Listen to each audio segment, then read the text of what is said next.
네, 안녕하세요. 반갑습니다. 네. 자, 여러분과 함께 12월 달에 출연중 패턴 5를 진행하게 될 김재형이라고 합니다. 12월 달부터 준비하기는 쉽지가 않으십니다. 보통 로스쿨 준비생들은 1월 달부터 제대로 하시죠. 근데 여러분에게 일찍 오신 만큼 더 얻어갈 수 있는 강의 될 수 있게끔 좀 도와드려 볼까 합니다. 오늘 날씨는 추웠는데요. 하지만 저희한테는 오늘이 봄날 같습니다.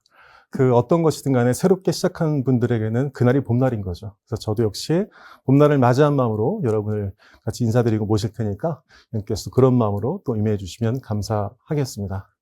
그런데 여러분, 공부란 것은 그래요. 공부는 되게 재밌죠. 하지만 수험이란 것은 좀 무섭고 두렵고 지겨운 겁니다. 따라서 공부로서 임해 주신 것도 있겠습니다만 이걸 수험이라는 과정으로 또 경험해 주셔야지만이, 여겨 주셔야지만이 여러분께서 아마 얻어가신 것들이 좀 있으실 것 같습니다. 왜냐하면 재미로만 끝날 수 없으니까요. 네. 하지만 여러분에게 이 말씀도 드리고 싶습니다. 제가 가르친 것이 수험이라고 그래서 단순하게 자, 외워! 이렇게 공부하면 돼. 이렇게 일반적으로 공부 말씀 가르쳐 드리지 않을 거예요. 그 이유는 그래서 될 공부가 아니어서 그렇습니다. 따라서 여러분께서도 그 점 유념하시고 저랑 같이 공부하시면 좋겠습니다. 과목 이름이 패턴 5입니다. 네, 관련돼서 말씀드린다면 저희는 지금 기초 과정에 있습니다. 가끔은 여러분 이름이 가진 의미 때문에 우리가 좀 오해를 할 때가 좀 있죠. 기초란 것은 여러분이 어떤 의미일까요? 좀 쉬운 것, 네, 기본보다는 좀 가벼운 것, 이런 의미일 수도 있을 것 같지 모르겠습니다. 하지만 여러분, 저희 기초란 것은 가장 중요한 것, 가장 먼저 세워야 될 것, 이런 의미를 가지고 있습니다. 패턴 5도 그런 의미입니다. 단순하게, 자, 기출 중에서 쉬운 거 좀 갖고 왔어요. 자, 이거 좀 풀어보시죠. 기본들 하기 전에 한번 공부해 보세요. 이런 차원이 아니고, 추리논 중에서 가장 중요한 것들을 채우는 시간이라고 여겨주시면 될 것 같습니다. 작년에요. 의외의 결과를 좀 들었는데요. 보통, 기초 강의 수강을 많이 안 하시나 봐요. 그렇죠? 보통 그러시잖아요. 근데 작년에 기초 강의를 많이 들어주셨다고 제가 들었어요. 저 참 기분 좋은 얘기였었는데요. 그 이유는 뭐냐면, 단순히 제가 들었던 이 내용을 기초니까 쉽다 이런 것이 아니고요. 새롭게 뭔가 새롭게 채워보자. 네, 이런 마음으로 들으신 것 같아서 참 기뻤었습니다. 그래서 많이들 리트를 공부했던 분들이 기초 강의를 많이 들었다는 얘기는 그만큼 새롭게 뭔가 채우고 싶은 마음이 있어서라고 여겨봅니다. 이 자리는 마찬가지라 생각이 들어요. 정말 출연중에 처음이신 분도 있지만 분명히 처음이 아닌 분도 있을 겁니다. 그런 분들을 위해서도 노력해 볼 테니까요. 여러분께서도 이렇게 해보시면 어떨까요?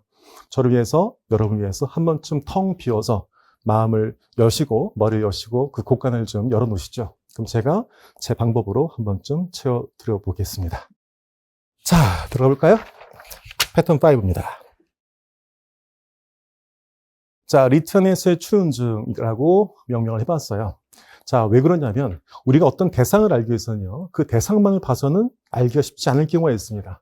때에 따라서 우리가 좋아하는 색깔은요, 다른 색깔과의 대비 속에서 우리가 좀 더 그 빛을 발하게 된다는 것을 경험칙으로 알고 있죠. 출연중도 마찬가지입니다. 단순히 출연중이라고 여기지 마시고요. 리트란 시험을 좀 고민해 보시면 될 것 같아요. 리트란 시험 볼까요? 법조인이 되기 위한 자질이 있는지를 묻는 시험이죠. 그렇다면 그 시험이 묻고 있는 법조인들은 어떤 일들을 하는 걸까요? 그것들 한번 적어봤습니다. 여러분께서는 어떤 일들을 하실까요? 자, 누가 옵니다. 소송 좀 해달라고요. 그 자료들을 보고 분석하고 이해하시겠죠. 그러면서 우리 편에 유리한 자료들을 끄집어내시고 우리 편에 불리한 것들을 좀 낮추는 작업들을 하실 겁니다. 이런 과정을 하면서 여러분께서는 비판적 사고를 하시겠죠. 누구에 대해서? 상대방에 대해서. 그럼 궁극적으로는 재판관님을 설득하는 작업들을 할지 모르겠습니다. 자, 그런 작업 중에서요, 어떤 것을 이해하고 분석하고 이쪽을 맞는 시험이 언어 이해일 겁니다. 상당히 장문의 글로 구성되어 있죠. 다양한 소재가 있을 겁니다. 이 텍스트를 이해하시고 빠르게 판별하시고 그 글이 무엇을 말하는지를 파악한 것이 아마 언어 이해에서 묻는 거라면 그런 재료를 바탕으로 해서 새롭게 구성을 하고 비판을 하고 내가 취할 건 취하고 버리고 추론하고 곁들이는 것이 추리 논쟁입니다. 마지막으로 상대를 설득하는 일도 필요하겠네요. 그걸 묻는 것이 바로 논술 시험이죠. 따라서 리트라는 것은 과목은 다르지만 분절적이나 하지만 묻고자 하는 것은 너 법조인이 될 자질이 있어 라는 시험이라고 볼 수가 있습니다. 그런데요, 왜 출연중이 힘들까요? 라고 물으신다면 이런 말씀을 드릴 수 있을 것 같아요. 여러분께서는 언제 힘드십니까? 첫 번째는요, 낯선 경험하실 때입니다. 두 번째 또 언제 힘드십니까? 1차원적이지 않고 조금 더 다차원적 사고를 할 때입니다. 혹시 여러분께서 언어라든지 논술은 경험해 보셨습니까? 네, 경험해 보셨을 겁니다. 수능이라든지 대학교 공부에서. 하지만 여러분, 추리 논증이라는 과목은 들어보셨습니까? 아마 그건 듣지 못하실 확률이 높습니다. 따라서 낯서시죠? 두 번째는요, 추리 논증은 말 그대로 주어진 걸 통해서 새로운 것들을 끄집어내야 하는 작업입니다. 따라서 일반형적에 익숙해져 있던 학습법에 우리가 거기에 익숙해져 있다면 지금 해야 될 공부가 나를 낯설게 하고 불편하게 할 확률이 높습니다. 그런 점이 추리 논증이 난이도가 아주 높게 느껴지는 그 이유가 되지 않을까라고 생각을 해봅니다. 표에 등장하는 내용들은 여러분께서 한번 좀 봐주시죠. 왜냐하면 이것들은 그냥 정보로서 드린 것들이니까요. 보시면서 보시고요. 이 페이지에 보이시는 사건 개요 등등 있죠? 네. 거기서부터 한번 좀 슬쩍 보도록 해볼게요. 이 문제는 좀 이따 저희가 풀어볼 텐데요. 해당 문제는 제가 아끼는 문제 중에 하나였었습니다. 그래서 야, 참 좋다 했었었는데 추리 논증이 35개가 나오다가 이제 40개로 문제가 늘었었습니다. 그러면서 앞으로 이런 문제들을 더 늘릴 거야 했던 문제 중에 하나가 샘플이 바로 이거였었습니다. 제 입장에서도 반가웠죠. 제가 좋아했고 중요시 여겼던 문제가 저쪽 평가원 쪽에서도 앞으로 이 특종을 낼 거야라는 문제 중에 하나 꼽혔었으니까요. 네. 그런 차원에서 한번 좀 읽어보도록 해보죠.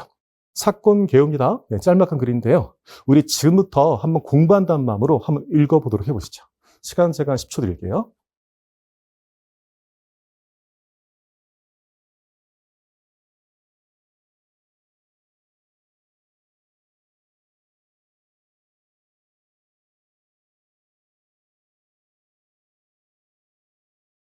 자, 이 정도가 10초라는 시간입니다. 맞습니까? 네. 이 정도가 한 3, 4문장 정도를 읽기에 평상시에 읽으실 시간일 겁니다. 맞으시죠?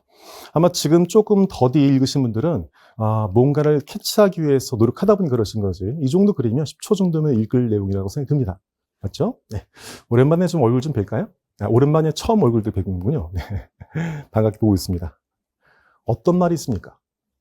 네, 또 눈이 밑으로 가시죠. 그러지 마시고 한 번쯤 저한테 읽으신 만큼 얘기를 해보시죠. 어떤 말들이 있을까요? 네, 지금부터 저희는 추리 논증의 세계로 들어왔습니다. 여러분께서 공부하셨던 그동안의 암기형 시험은요, 이렇게 내용들을요, 시험에 나올 것들을 미리 공부하시는 거죠. 미리 공부해서 머리에 넣고 나서 그런 다음에 어떤 제시문 나오게 되면 그거야 공부했던 거. 따라서 거기에 대해서 정오에 대한 표시를 하실 겁니다. 하지만 지금부터 하시게 될 적성시험 그 추리 논증은요, 제시문에 처음 본 정보들을 맞닥뜨리십니다. 처음 본 정보들을 보고 이 정보가 무슨 말인지를 캐치하는 과정이 더해진 시험이 바로 암기 시험과 다른 적성 시험이라고 말씀을 드릴 수가 있습니다. 보통들 추론 능력하게 되면 뭐 추론 능력, 창의력, IQ 이런 말씀하시죠. 물론 그것도 중요한 역할을 하기도 합니다. 하지만 일정량의 점수까지는 그 능력이 부족하더라도 다소 좀 부족하더라도 충분히 점수로서 이렇게서 받을 수 있습니다. 뭐가 필요하다면? 전략과 연습이 필요하다면요. 자, 제가 한번 드린 질문을 따라서 다시 한번 보도록 해보시죠. 혹시 몇 문장입니까? 되셨죠? 네. 또 두 번째입니다. 여기에는 어떤 사람들이 등장합니까?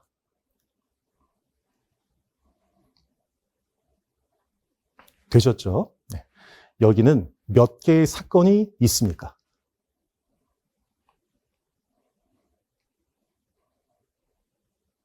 되셨죠? 됐죠? 자, 그러면 여러분께서 보게 되면 이런 팁을 제가 슬쩍 드려볼게요. 법률 문제에선 주체가 중요합니다. 라는 말씀 드립니다. 여러분께서 누구를 떠올릴까요? 사람을 떠올릴 겁니다. 맞습니까? 그 사람 누굴까요? 하나, 둘, 셋. 갑과 을과 병이죠. 그들이 보니까 무언가를 하고 있습니다. 따라서 이것들을 한 번쯤 그림으로 표현해 볼까요? 라고 해보겠습니다. 처음이시니까 낯설겠습니다만 아마 민법 앞으로 형법이든 민법이든 이제 법을 공부하실 텐데요. 이제 그렇게 공부하게 되면 이런 그림들이 익숙해질 겁니다. 자, 첫 번째는요. 누가 누구에게 뭘 했어요? 갑은 을 소유의 X를 훔쳤죠. 따라서 뭐가요? 갑은 을 소유의 X를 훔쳐서 병에 파는 거죠. 그림 그리자면 아마 이런 그림이 될 것 같아요. 누구 것이요? 제일 첫 번째는 을 건가 봐요. 얘를 누가요? 갑이. 누구한테? 병이. 뭐를요? X를. 이렇게 머릿속에서 그려낼 수 있을 것 같은데요. 그렇죠? 다시 해볼게요. 제 친구 3명이 있었거든요.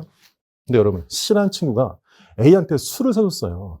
그랬더니 A가요, C한테 얻어먹고 나서 B한테 밥을 샀다니까요. 이렇게 다소 낯설 수 있는 질문에 문장들을 들었다 손치더라도 여러분께서는 이제 그림이 그려지시죠. C가 누구한테 얻어먹었다고요? 뭐 예컨대 A한테요. A가 C한테 사줬어? 그럼 C가 누구한테 사줬다고요? B한테 갖다 놨어? 머릿속에서 A, C, B. 뭐 A, B, C가 색깔, 뭐 제가 드린 말씀이 좀 혼용될 수 있을지 모르겠습니다만 이제 그림으로 그릴 수 있는 일들이 생기게 되는 거죠. 자, 해볼게요. 이제는요. 사람이 등장했었고요. 이제 시간의 이야기를 드려보도록 해보겠습니다.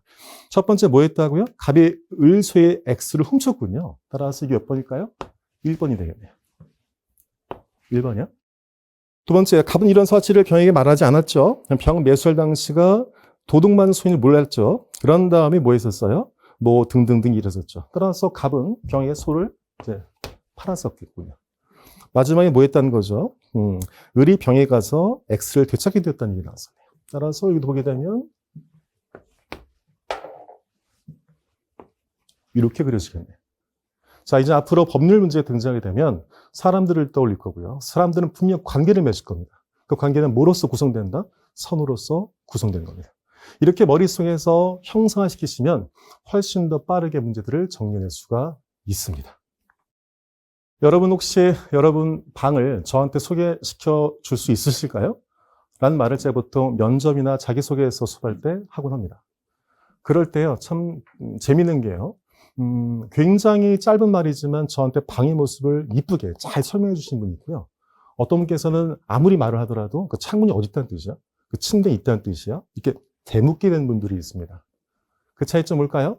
네, 얼마큼 내가 구체적으로 설명할 수 능력이 있는지에 대한 문제거든요. 여러분께서는 어떤 설명이 좋으세요?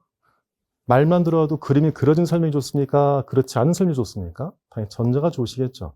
여러분 스스로에게도 어떤 설명을 해야 될까요? 글을 읽으면서 글이 그림처럼 보이는 설명을 하셔야 될 필요가 있습니다. 단순히 글로써 된 정보를 글로써 먹게 되면 한계에 도달하게 됩니다. 왜 그럴까요? 익숙하지 않고 스토리가 없어 그렇습니다. 이런 이야기들을 어떻게 제가 여러분 스스로가 정리를 해낼 수 있겠습니까? 이럴 때 이렇게 그림으로 형상화시킨 것이 상당히 아마 도움이 되실 거예요. 되셨죠? 네. 자, 그런 다음에 또 몇 가지를 말씀을 드려볼게요. 앞에 법률 좀 볼까요? 네. 법률을 역시 10초 동안 시간 드릴 테니 읽어보시죠. 참고로 이 법률은 위에 있는 사건과 연관이 있는 법률입니다. 네.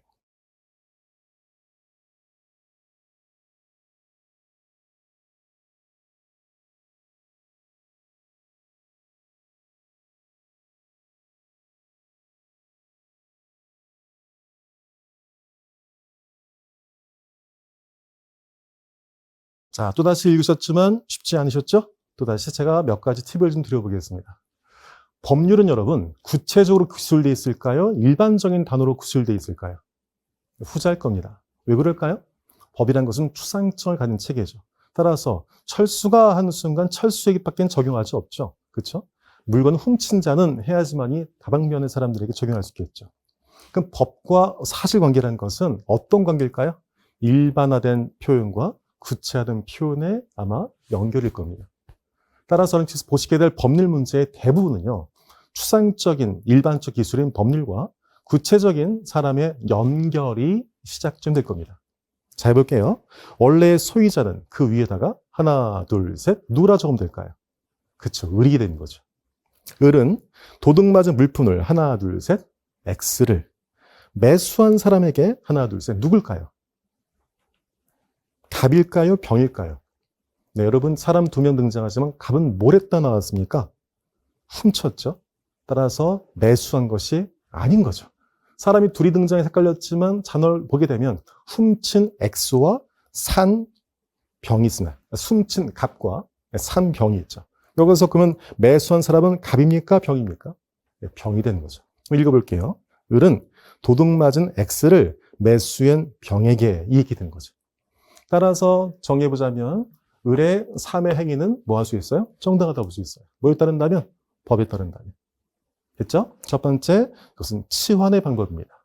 따라서 특히요, 이 추인론 중에서는 복잡한 내용들이 좀 있습니다. 이것들을 쉽게 치환시키면 훨씬 더 선명하게 문제를 풀어낼 수가 있습니다. 됐죠? 따라서 지금처럼 어떤 개념어가 등장했을 때 이렇게 익숙한 단어로서 바꿔내는 것, 이것이 치환이라 정리할 수 있어요. 두 번째입니다. 이 말씀도 들어보도록 해볼게요. 가끔 제가 이제 쓴 말인데요. 제가 이제 어떤, 굉장히 매력적인 분에게 술 한 잔 청했습니다. 근데 저한테 그러시더라고요. 원래는 제가 술 안 먹는데, 그럼 제가 아쉬워야 될까요? 좋아야 될까요? 좋아야 될지 모르겠습니다. 왜? 원래란 말은 보통 어디 앞에 쓸까요? 하지만 오늘이라는 예외 앞에 쓰죠. 보통 거부할 때는 원칙도 얘기할 필요가 없죠. 하지만 원래는 안 되는데 그 얘기는 90% 이상 오늘은 됩니다. 이것은 법에서 자주 쓰이는 원칙과 예외입니다. 법에서는요, 그럼 원칙과 예외 중에서 어디가 더 중요할까요? 물론 원칙이라는 기준이 중요하다 하시겠습니다만 실제 수험에서는 예외적 사항이 중요하죠. 법이란 것은 여러분 일반적 기술이 없습니다. 예외가 되고 문제가 되는 법적 분쟁에 대해 기술한 것이죠. 따라 법이란 체계 자체는 원칙보단 예외적인 것에 대한 이야기라 볼 수도 있습니다.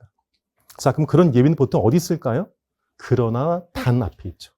자, 보이셨을까요? 하나, 둘, 셋. 네, 찾으셨을 겁니다. 따라서 이 문제 역시 이게 만약 문제로 구성되었었으면 거의 90% 이상 어디가 문제일까요? 그러나 앞이요, 그러나 뒤요. 뒤일 겁니다. 읽어보죠. 매수자가 병이 그 물건을 X를 매수할 당시에 도품인 것을 알지 못한 상태에서 몇 년 보냈으면 2년 보냈습니다. 이거죠. 됐죠? 자, 여러분께서 법조인이라면, 자, 이제는요, 사건 개요하고 법률을 연결했을 때 가장 핵심적인 포인트가 뭐라고 생각하십니까?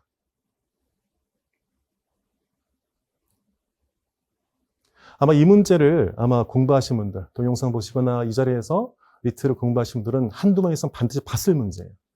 하지만 제가 드린 질문은 이 문제에서 보통 요구했던 질문이 아니었던 거죠. 새로운 질문이었었어요. 이런 것들에 답을 할 수 있어야지만이 진짜 리트를 준비하신 겁니다. 됐죠? 여러분 변호사 되었습니다. 법조문 되었습니다. 사실관계 되었죠. 그렇죠? 이 상태에서 가장 중요한 게 뭘까요? 저라면 다른 건 다 됐어요. 왜 그럴까요? 훔쳤잖아요. 원래 소유자 아니잖아요. 원래는 의리 병한테 추정할 수 있잖아요. 근데 언제야? 병이 첫 번째 뭐라고요? 모르고. 몇 년이요? 하나, 둘, 셋. 2년 동안 지났습니다. 그때 누구 소유라는 거예요? 병의 소유라는 거죠. 자, 위에 올라갑니다. 이 병은요, 알고 가졌어요? 모르고 가졌어요? 몰랐죠. 왜 그럴까요?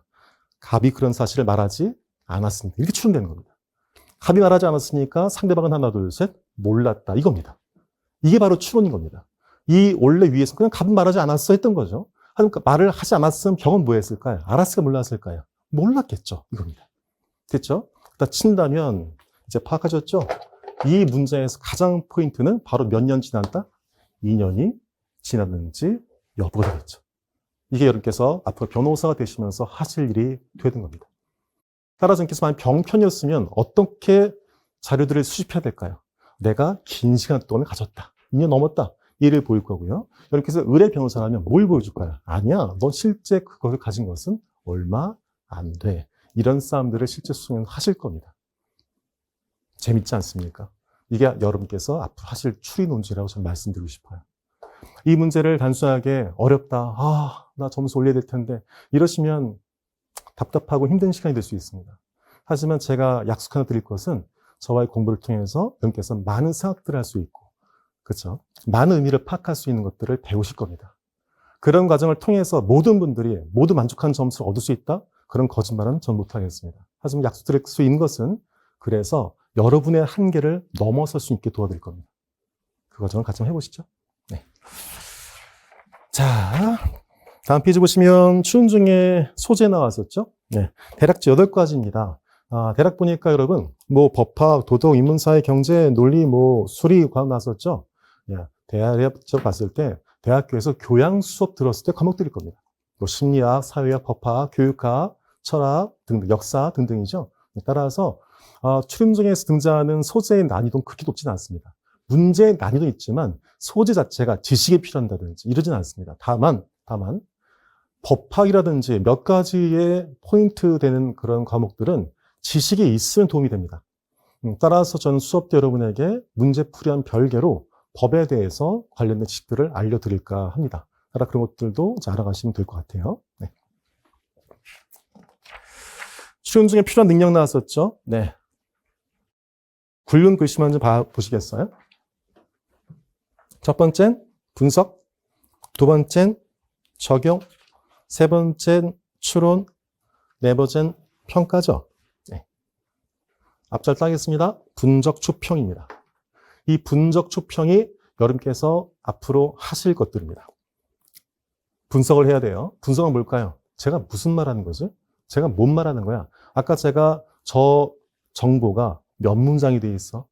저 정보가 어떤 시간 순서로 돼 있어? 이것이 분석 내용입니다. 두 번째요. 여러분께서 아까 매도한 자는 매수한 자는 했을 때 그냥 놔뒀습니까? 거기에 대해서 을과 병과 갑을 넣었습니까? 넣었죠? 이게 적용 능력입니다.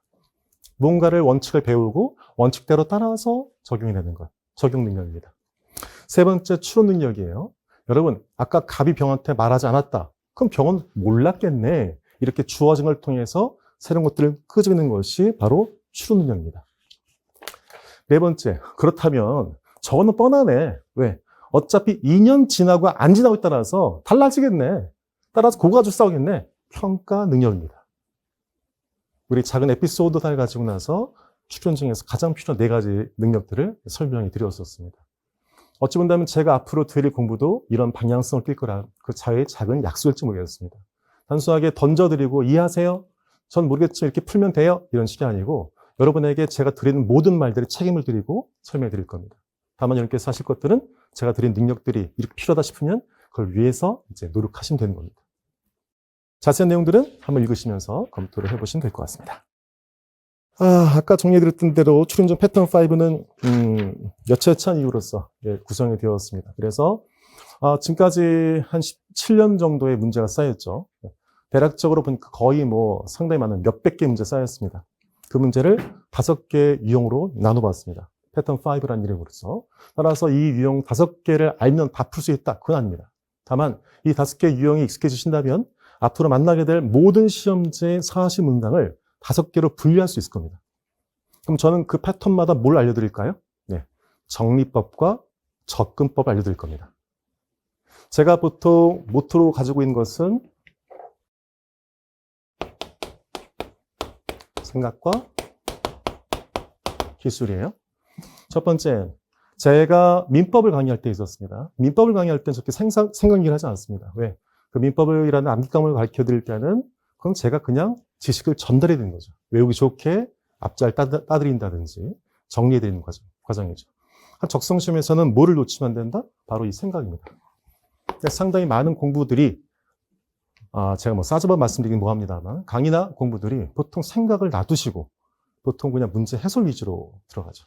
여러분께 저는 해설 위주로 하지 않을 겁니다. 해설뿐 아니라 문제를 해결할 수 있는 힘을 드릴 겁니다. 그게 아까 질문을 자꾸 드리겠다고 했던 취지입니다. 하지만 또 말씀드리고 싶은 것은 뭐냐면 우린 공부가 아니고 수험을 준비하는 사람들입니다. 따라서 뭐가 필요하실까요? 수험적인 기술이 필요합니다. 따라 2가지 바로 생각과 기술, 이것이 이렇게 제가 전달하고 싶은 내용입니다. 아까 제가 방금 저 얘기를 하기 전에 정리법과 접근법 말씀드렸나요? 기억하실까요? 네. 정리는 언제 가능할까요? 생각이 있을 때 가능합니다. 하지만 생각만 해서 안 되죠. 정리만 해서 되지 않죠. 어떻게 문제를 풀어갈지 바로 접근법이 기술이 되는 이야기입니다. 이처럼 여러분에게 드린 말들은 처음 듣기는 되게 생소하시거나 파편적 들릴지 모르겠으나 하지만 그 이야기들을 잘 여러분께서 품어주시면 분명히 연결될 겁니다. 몇 년 됐고 민망하지만 제가 들었던 칭찬 중에 하나가 기억나는 게 저는 여전히 제가 그렇게 뛰어난 강이란 삶이라고 생각하지는 않습니다. 여전히. 그 당시엔 더 했었었고요. 근데 그 친구가 왔을 때 남자였고요. 조금은 좀 퉁퉁했던 친구였었어요. 근데 구석에 앉아서 강의 듣더라고요. 저는 저한테 굉장히 불만이 많은 줄 알았었는데 저랑 출연전을 꽤 긴 시간 동안 하고 나서 좋은 학교, 자기 원했던 고교로 갔습니다. 저한테 뜬금없이 문자가 나왔었는데 그 중에 하나가 선생님 처음에 수치 당시 의심했었다 얘기하더라고요. 처음에는 보니까 이제 친구들 많이 없는 것 같고 그래서 의심했었다. 근데 들어봤더니 선생님 큰 톱니바퀴가 도는 느낌이었다 이렇게 해주더라고요. 근데 처음에는 이게 뭘 말하나 싶었는데 그 톱니바퀴를 도는 법 배웠더니 자연스럽게 작은 톱니들이 돌린다는 얘기를 해줬던 것 같아요. 그래서 그 친구의 말이 참 감사하게 남습니다. 이렇게 드렸던 거는 제가 감히 그럴 수 있는 사람이어서 드린 것이 아니고 저의 미진함을 누군가는 자신의 현명함으로 그렇게 성장의 동력을 삼았던 것처럼 여러분도 그렇게 그런 경험을 하시면 좋겠다 말씀을 좀 드려봅니다. 자, 여기까지가 기본적인 내용들을 가볍게 말씀을 좀 드렸었고요. 글로 된 내용들은 여러분께서 읽어보시고요. 자세한 것들은 제가 좀 뒤로 빼는 이유는 가끔 여러분 숲과 나무에 대한 비유를 하죠. 그럼 뭘 보라고 보통 조언을 받습니까? 숲을 보라는 말을 하죠. 하지만 여러분 숲은 나무를 촘촘히 본 사람이 말할 수 있는 겁니다. 따라 여러분께서는 지금 나무를 보실 겁니다. 마음껏 고민하시고 마음껏 흘러가십시오. 지금 아니 할 수 없습니다. 이렇게 해놓으셔야지 비로소 자기 그림이 그려진 거지. 처음부터 자, 저 따라 하셔야 돼요. 이렇게 그리셔야 됩니다. 이렇게 그리셔야 돼요. 그럼 자기 그림은 그릴 수가 없습니다. 더 나가서 왜 이걸 그린지도 모릅니다. 따라서 마음껏 틀리시고 막 고민하시고 마음껏 질문하십시오. 그러면서 차츰차츰 그 경험치가 쌓이면 비로소 자기의 모습과 자기의 착오점들이 보이실 겁니다. 그거 없이 누군가에 의해서 넌 뭐가 잘못되었어 이렇게 하시면 됩니다. 이 말 따라서는 자생력이 생기지 않습니다. 따라서 지금 마음껏 그 경험들을 좀 해가시면 좋겠다는 말씀 드립니다. 따라서 추린종이 이래요 저래요 말씀은 조금 제가 뒤로 밀겠습니다. 언어 추리가 뭐예요 이런 말도 좀 뒤로 밀겠습니다. 실제 문제를 보시면서 경험해 가시면 좋을 것 같습니다. 네. 자, 그 첫 번째 시작이네요. 네, 5개의 유형 중에 첫 번째는 언어 추리 쪽을 정해드릴게요.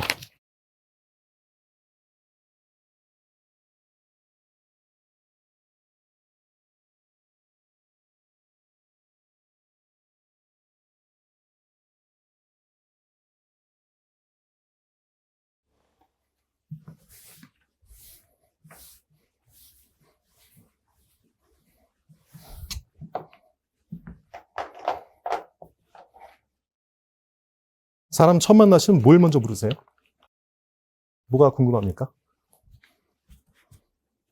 사람 많이 안 만나봤습니까? 이름은 묻지 않던가요? 네. 저 역시 그런 것 같아요. 여러분 만나게 돼서 질문을 받게 되면 제일 먼저 성함은 이름 묻습니다. 물론 의미가 이름에 뭐 이렇게 담겨져 있기보다는 그냥 누군가가 명령한 이름일 수 있으니까요. 네, 그럴 수 있습니다만, 때에 따라서는 그 이름만 들어도 어떨 때는 느낌이 올 때가 있거든요. 아, 어떤 친구겠다라는 생각이 들 때가 있기도 하는 것 같습니다. 여러분께서는 추리논증을 처음 보셨죠? 그럼 제일 먼저 알아가셔야 될 것은 뭘까요? 네, 이름일 겁니다. 추리 논증입니다.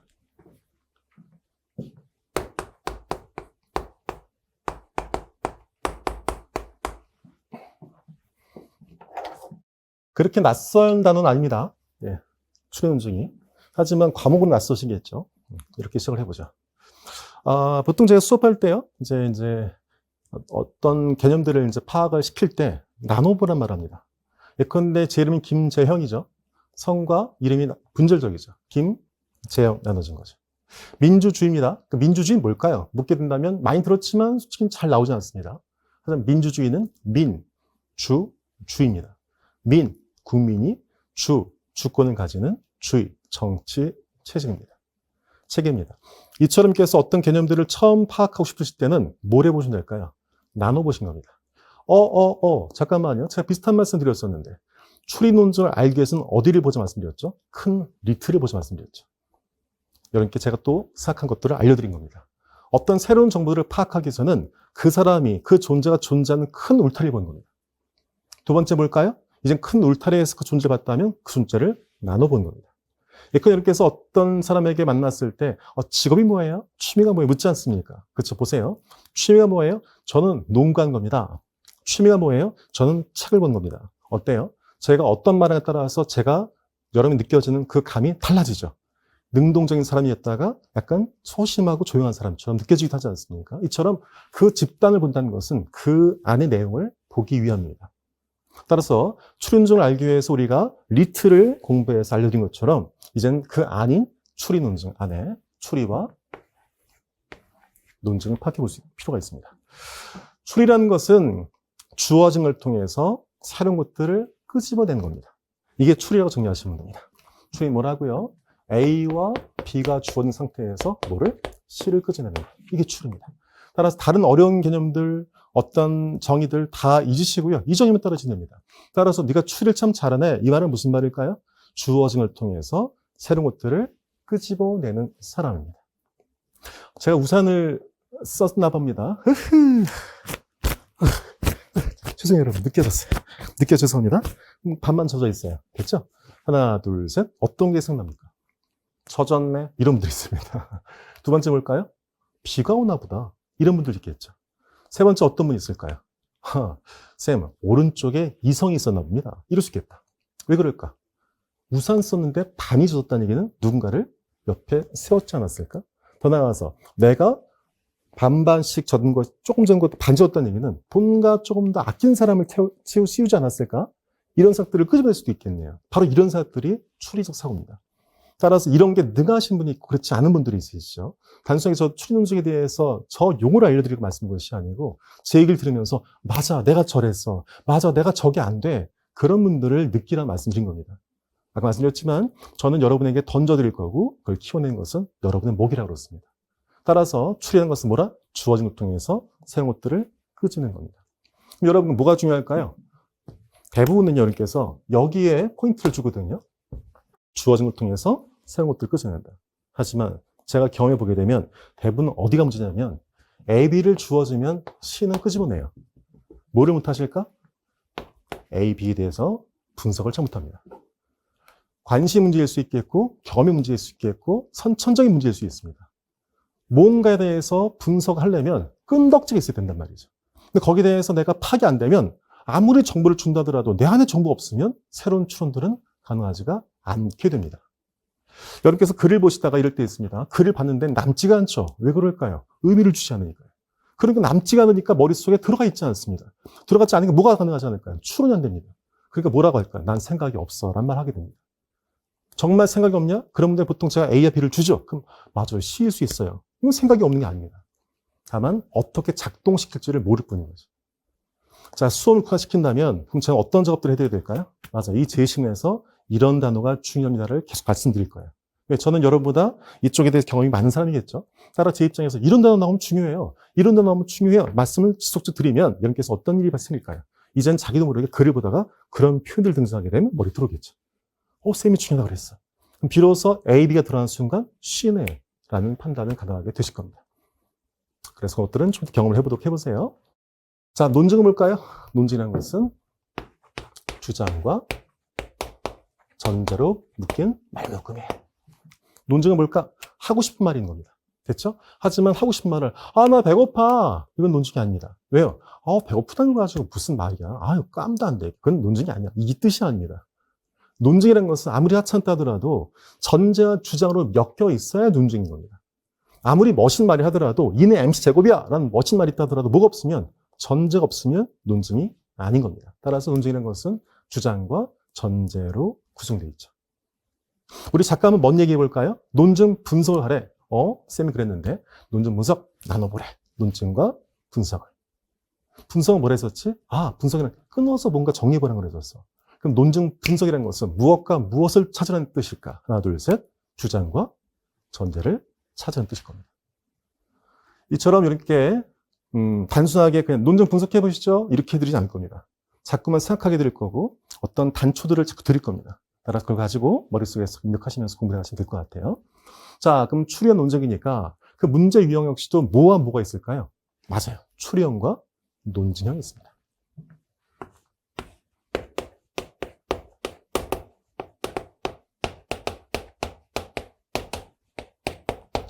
이 추리형과 논증형을 구분해보자면 우리 패턴 5를 기준으로 잡아서 첫 번째 뭐냐면 정보를 언어로 주는 거예요. 문제 풀 때 언어만 쓰여요. 언어적인 정보를 가지고 정리해봐라. 됐죠? 자, 여기에 사과가 있어. 하나, 둘, 셋. 100% 뭐가 있을까요? 여기 사과가 있어. 100% 뭐가 있을까요? 사과 먹는 사람이 있을까요? 사과를 좋아하는 사람이 있을까요? 있을 수도 있겠죠. 하지만 100% 여기에 사과가 있는 순간 하나, 둘, 셋. 과일이 있습니다. 맞습니까? 이런 게 바로 함축입니다. 이런 걸 다루는 것이 언어 추리라고 볼 수 있어요. 자, 두 번째입니다.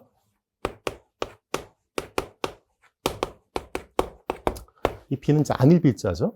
그럼 언어가 아닌 것들이 있을까요? 네, 맞아요. 논리적 연산자, 예컨대 수리적 연산자. 여러분 플러스 마이너스 기호 있지 않습니까? 그래서 앞으로 또 배우시게 될 조건문, 선언문 등등이 있습니다. 이렇게 논리와 수리를 통해서 문제를 푸는 것, 이것이 이제 비언어 추리라고 정의할 수 있죠.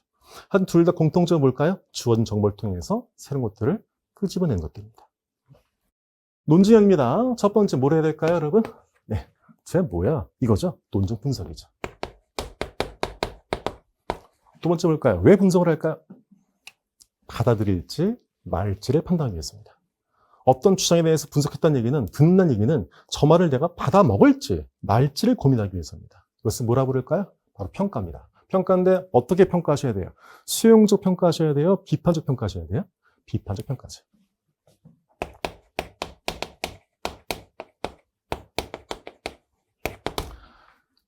그래서, 여기서, 제가 비판과 평가요.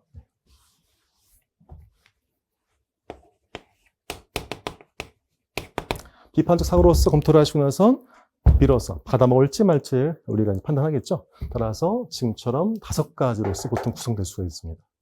그래서 정리해보자면 뭐 5개가 반드시 분절적이지 않습니다. 어떤 것들은 언어적인 추리 문제에 수리가 좀 곁들여 나오기도 하고요. 또 어떤 것들은 분석에서 분석과 비판 묻기도 합니다. 다만 저거는 저 5개 문제가 분절적 반드시 나눠줘야 돼! 이런 뜻이 아니고요. 기본적으로 저 5개에 대해서는 감을 갖고 계셔야지만이 그래야지만 요거는 언어와 수리추 연결되어 있군. 요거는 논증 분석과 평가가 연결되어 있군. 이것들을 섞어낼 수가 있으시죠. 그러니까 콜라보란 말 자체는 어떤 걸 함의할까요? 구체적으로 분절적인 무엇인가 있었으니 콜라보란 말을 등장시키겠죠. 따라서 그렇게 이해해 주시면 될 것 같습니다. 그래서 오늘은 그 첫 단계로서 언어 추리 쪽을 정리를 해드려 보겠습니다.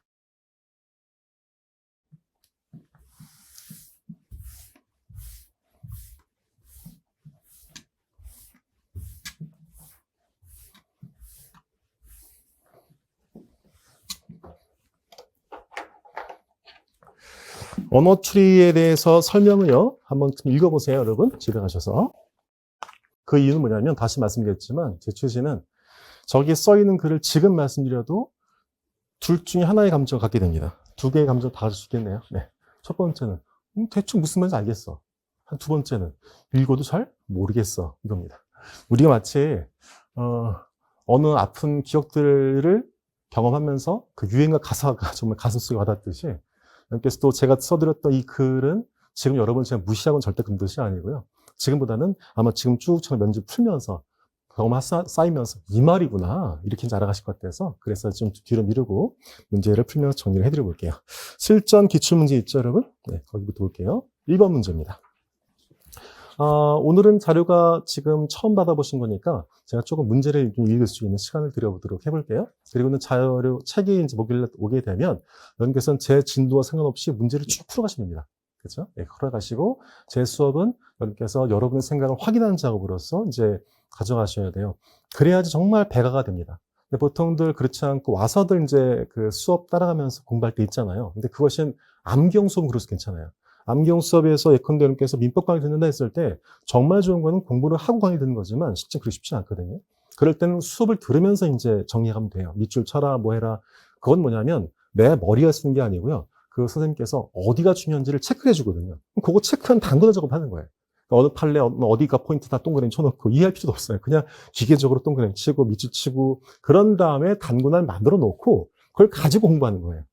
반면에 적성시험 그래서 안 돼요. 그래서 보통 제가 강의를 들으신 여러분에게 몇 가지 당부를 드리는 게 배속을 막 높일 때가 있더라고요.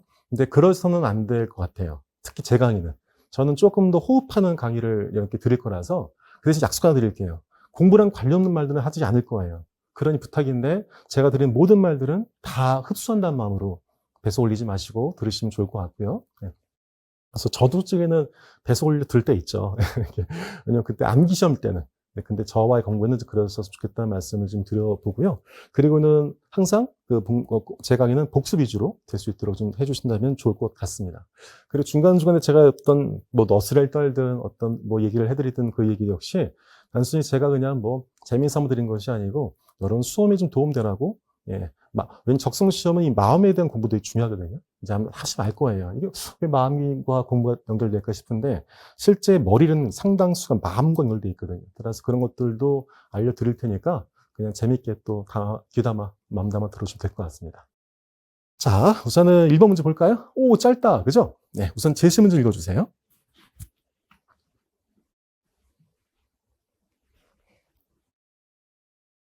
정확히는 문제와 제시문이죠. 네.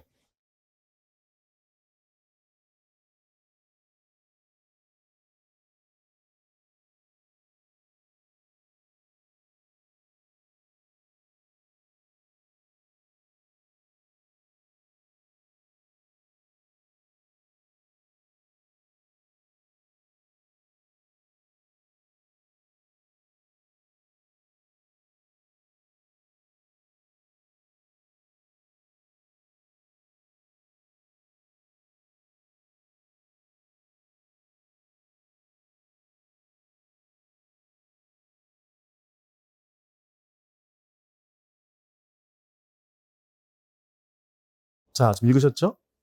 자, 그럼 또 제가 몇 가지 말씀을 좀 여쭤보죠. 혹시 세셨습니까? 아마 상당히 안 세셨을 겁니다. 지적하려는 뜻이 아니고요. 그랬을 겁니다. 하지만 전 분명히 아까 어떻게 말씀드렸죠? 우린 지금 출연중 수업에 들어와 있습니다 하면서 문장이 몇 개조를 세라시켰습니다. 여러분, 왜 문장을 세라시켰을까요? 하나의 문장마다 뭐가 있으니까요? 정보가 있으니까요.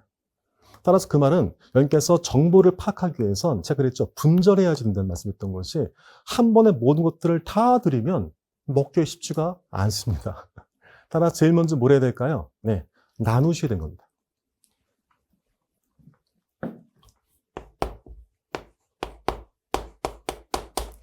자, 나누죠. 그럼 나누고 나면 뭘 해야 될까요? 해볼게요.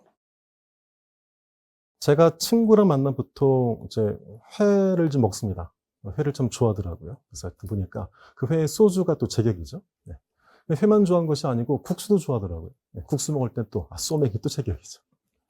하나, 둘, 셋. 제가 무슨 말 했습니까? 쌤이 했던 말이 전 기억이 납니다. 근데 회, 소주, 국수, 소맥 얘기했어요. 배도 고픈데 참 맛있는 얘기 하셨네요. 그래. 몇 가지 얘기했지? 4가지. 나눴죠? 분리해보죠. 어떻게 분리할 수 있을까요? 저는 음식과 술을 얘기한 것 같아요. 맞습니까? 따라서 무언가를 분류한다는 것은, 나눈다는 얘기는 왜 나누는 걸까요? 그 다음 2번째는 분류하기 그렇습니다.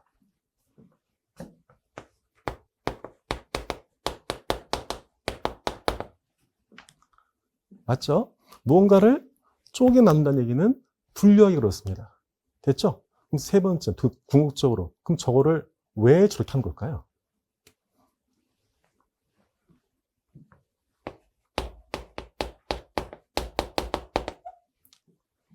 이것 때문에 그렇습니다. 여러분이라면 있지 않습니까? 이렇게 문제를 구성할까요? 자, 여기는 A, B, C가 있어. 여기 1, 2, 3이 있지. 이렇게 정보를 줄까요? A, 1, C, 3, B, 2. 이렇게 줄까요? 네, 문제를 출제하신 분들은 정보를 저렇게 준 겁니다. 이 상태에서 A, 1, C, 3, B, 2라고 제가 말씀드렸다 칩시다. 1분만 지나더라도 무슨 말인지 까먹으실 겁니다. 근데 만약에 이거를 A, B, C와 1, 2 서는 순간 1시간도 기억하실 겁니다. 우리는 몇 분 정도를 기억하게 해야 될까요? 길지도 않습니다. 3분입니다. 무슨 말씀이세요? 전체 추리논증은 40개 문제고요. 대략적으로 125분 동안 시험 보시는 거예요. 대략적으로 3분 정도 왔다 갔다 하죠. 그럼 무슨 말이냐? 제시문 정리하고 보기, 그 시간 정도입니다. 더도 필요 없어요. 제시문 정리한 내용이 보기로 가서 문제 풀 정도, 2, 3분 정도만 머리 남게 하면 됩니다. 그래서 만약에 정보를 이렇게 로우 데이터 놔둬 버리면 머리에서 잘 와닿지 않게 되는 겁니다. 따라서 제일 먼저 할 것은 뭐라고요? 나누고. 그렇죠? 2번째 뭐라고? 구분하고. ABC와 1, 2, 3으로. 3번째 뭘까요? 재구성하는 거죠. 이 재구성을 3일로 할지 12일로 할지 ABC로 할지 1, 2, 3으로 할지 어떤 게 편합니까? 정보가 ABC가 편하지 않을까요? 따라서 여기 만약에 구성이 A, C, B 있을 때 나눠서 분류하면 A, C, B, 1, 3, 2가 될 거 아니겠어요? 얘를 재구성하게 되면 A, B, C와 1, 2, 3 되는 거죠. 다시 한번 첫 번째 뭐 하시라고요? 나누고.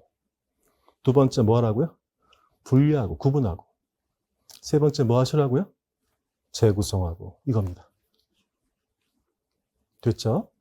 잠깐만 여러분 책상을 좀 떠올려 주십시오. 정리가 잘 되어 있습니까? 전 정리를 잘 못하는 편이라서. 자, 하나, 둘, 셋. 나눠보십시오. 나눠지나요? 왼쪽에 책도 있고, 커피잔도 있고, 컴퓨터도 있고, 패드도 있고, 등등 있네요. 그죠? 구분했더니 필기구, 책, 전자기기. 분리됐죠? 이 상태에서 어떻게 재구성하시겠습니까? 위치를 필기구를 왼쪽에 두실까요? 아니면 전자기구들을 왼쪽에 두실까요? 바로 이것이 우리가 머리를 쓰는 방법들입니다. 평상시에도 써야지만이 문제 풀 때도 적용할 수 있습니다. 이제 제가 왜 나누라고 말씀드린지 그 의미를 아셨죠? 자, 이제는 글을 볼 때 달라질 겁니다. 뭘 하게 될까요? 내용 이해한 것이 아니고 우선은 끊어가게 되죠. 어디 끊으시면 돼요? 제일 쉬운 게 뭐뭐이다. 여기 끊어지는 거죠. 하지만 뭐뭐이고 뭐뭐이면도 역시 끊어질 수 있겠네요. 끊어보세요. 그 끊어온 단위는 여러분의 능력과 경험에 달렸습니다. 나 이건 되게 쉬워. 나 알아. 내가 아는 지식이야. 그럼 굳이 끊을 필요 없겠죠. 머릿속에 다 정리되어 있으니까. 그러니까 처음 간 길이야. 그럴 경우는 씩씩 걸어갑니까? 천천히 걸어갑니까? 천천히 걸어가시죠. 맞죠? 천천히 가려면 조그맣게 끊으셔야 되는 거죠. 자, 첫 번째 그 말씀 드렸었고요. 두 번째는 이 말씀 드려보죠.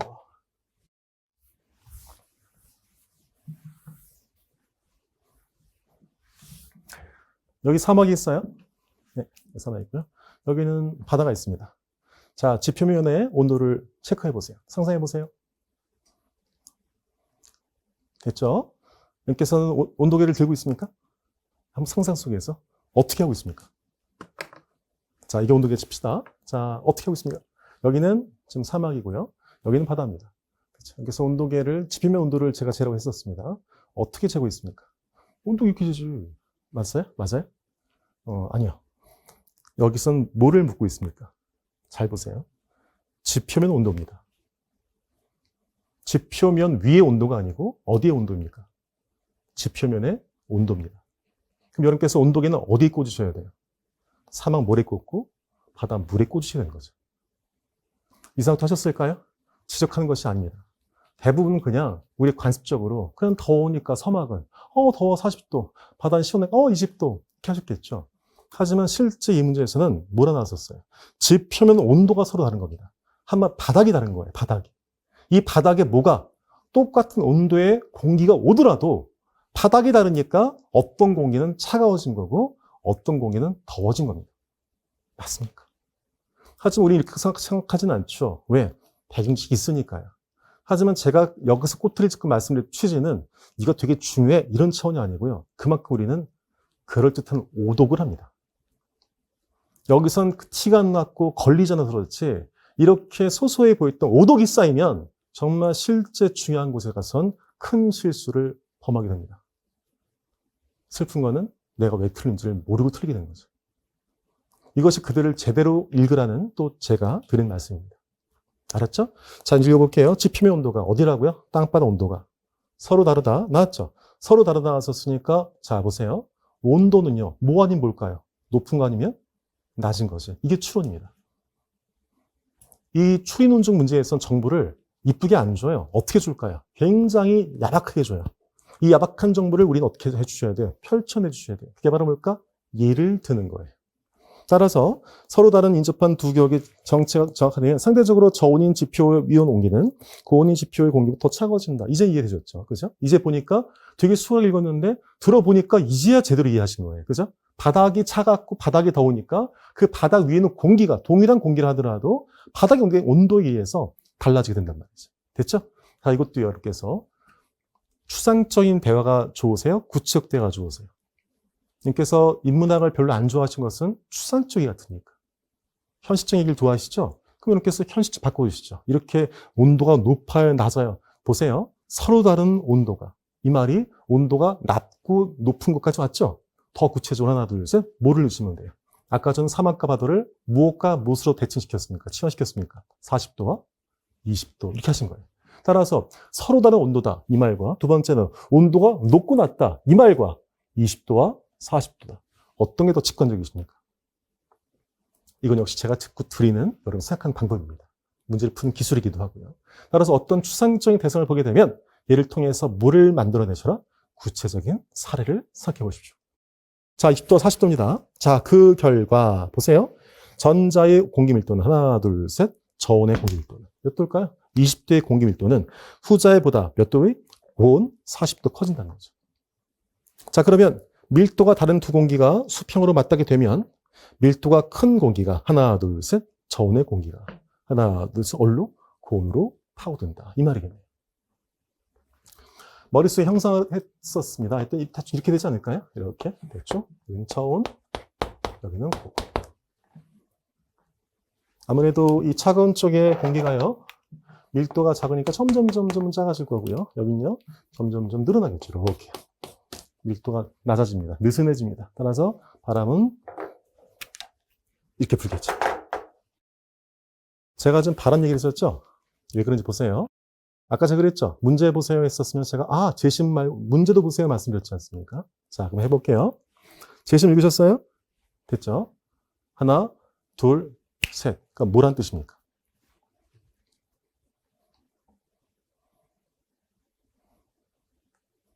네, 지금의 제 질문에 묵직한 마음의 짐을 가지십시오.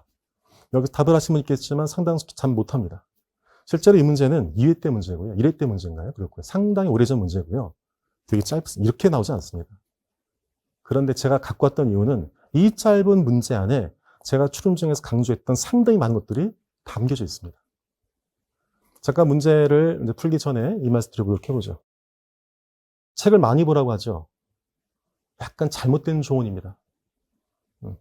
보통들 제가 일반적으로 나온 조언들을 별로 안 좋아하는 편보다는 저는 어떤 말을 듣게 되면 항상 저는 제 곱씹어옵니다. 따라 제가 여러분께 뭔가를 드릴 때는 내가 몸소 경험한 것들에 대한 이야기일 겁니다. 책을 많이 봐라? 반은 막 반 틀립니다. 여러분, 책은 다독한 것보다는 좋은 책을 많이 보는 게 더 좋습니다. 정확하게는 5권보다는 한 권을 제대로 보는 것이 훨씬 낫습니다. 근데 보통들은 많이 봐라라는 말 하니까 마치 많은 책들을 보라고 하는 것 같죠. 벤자민 프랭클이 그랬습니다. 책은 많이 봐라. 하지만 많은 책은 보지 마라. 그 말의 의미를 함의한 것을 잘 새겨둘 필요가 있습니다. 다시 우리 쪽으로 오죠. 보통 이쪽에 오게 되면 무슨 말을 많이 들을까요? 기출을 보라고 하죠. 그때 저한테 보통 세수나 삼수하시면 얘기하시는 게 제 기출을 벌써 10번 봐서라고 하십니다. 물론 틀린 건 아닙니다. 하지만 기출을 10번 봤을 때 가질 그 깊이가 안 되는 분들이 종종 있습니다. 그 뭘까요? 해설만 한 겁니다. 풀기만 한 거죠. 이 문제가 뭘 요구하는지를 모르는 상태에서 풀게 한 거죠. 3번 풀면 답도 기억납니다. 그게 과연 기출을 본 걸까요? 두 번째는요. 기출을 봤으니 이제 다른 문제 풀려고 합니다. 이런 분도 있습니다. 그 역시 문제입니다. 기출 2번 봤으면 다른 거 풀어야죠. 하지만 막상 그 2-3번 던 기출 얼마큼 있을지도 의문입니다. 기출을 공부한 이유는 아까 말씀드렸듯이 좋은 책 100권을 그냥 보는 것보단 하나의 책을 제대로 보는 게 더욱더 효과적이기 때문에 그렇습니다. 저는 그 과정을 여러분과 함께 할 겁니다. 따라서 단순히 자, 답 몇 번이에요? 이런 강의 안 하겠다는 말씀드렸죠. 이 문제 솔직히는 답을 못 낼까요? 내셨으면 낼 겁니다. 하지만 어려우면 상당히 어려운 문제입니다. 따라서 그것들을 알려드리기 위해서 제가 자꾸만 질문 드릴 겁니다. 따라 그 질문 답 못하시면 혼나는 이유가 아니고 묵직한 마음으로 가시면 됩니다. 이 글을 읽고 나선 뭐에 대한 답을 해야 될까요? 하나, 둘, 셋. 바람이 부는 겁니다. 왜 그럴까요? 문제에서 뭐를 말하고 있습니까? 바람입니다.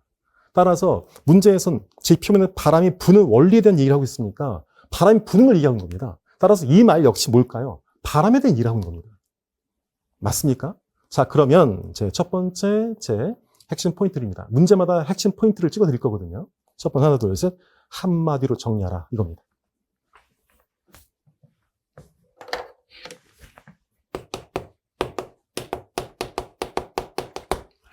그러니까 공식들을 제가 하나씩, 제가 기본 강의를 하시게 되면 많은 공식들을 이제 알려드립니다. 지금처럼요. 그 패턴 잡아드린다는 뜻이죠. 근데 이제 기초 강의에서 그걸 해드릴 텐데요.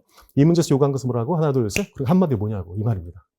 이 문제에서 포인트는 한마디로 바람은 어디서 어디로 분다? 하나, 둘. 찬 데서 이겁니다. 이 말이 이 글에서 하고 싶은 말이었던 거예요. 바람은 어디서 분다? 찬 데에서 더운 데로 분다. 이 말이에요. 찬 데에서 더운 데. 그럼 뭐가 맞을까요? 이 가설에 설명하신 것은 찬 더입니다. 자, 기억번 볼게요. 기억번은요. 바람이 찬 더입니까? 더 찬입니까? 하나, 둘, 셋. 더 찬이죠. 기억번 틀렸네요. 니은 가볼게요. 니은번은 찬 더입니까? 더 찬입니까? 하나, 둘, 셋. 찬 더네요. 찬 공기가 불러보려고. 니은번 맞네요. 디귿번 볼게요. 하나, 둘, 셋. 찬 더입니까? 더 찬입니까? 낮에 해안 지역에서 육지로 부는 해풍이 됐는데 어디서요? 육지로 부는 바다에서. 이때 해수온도가 육지보다 낮다는 거죠. 그 머릿속에 그려보세요. 어디서 어디로 부는 거야? 찬 데에서 더운 데로 부는 거죠. 낮에는 육지로 부는 해풍이죠. 그럼 머릿속에 그려보세요. 바다에서 어디로 온다고요? 육지로 온다고요. 근데 어디가 더욱더 춥다고요? 바다가 더욱더 춥대요. 그럼 찬 데에서 더운 데로. 기억이 맞네요. 디귿번이요. 얘는 찬 더에 더 찬이에요. 하나, 둘, 셋. 더 찬이죠. 리을번 틀렸네요. 답은 니은과 티귿입니다. 그래서 오늘 1교시 마감하면서 이제 이 문제를 정리해봤는데요. 자, 다시 한번 해볼게요. 1교시 끝내면서 우선 여러분께서는 쉬는 시간을 주시면서 요 나머지 문제를 검토해 보십시오. 우선은 해보시고 나서 그런 다음에 제가 올라와서 1번 문제에서 중요하게 생각했던 거 다시 한번 읊조려 드릴게요. 오늘은 속도 내지 않고 자꾸만 그렇게 이 추림 중에서 녹아들 수 있게 도와드릴 테니까 우선은 여러분께서는 쉬는 시간 동안에 좀 뒤에 문제들을 검토하시면서 있으면 되겠습니다. 네, 좀 이따 다시 올라오겠습니다.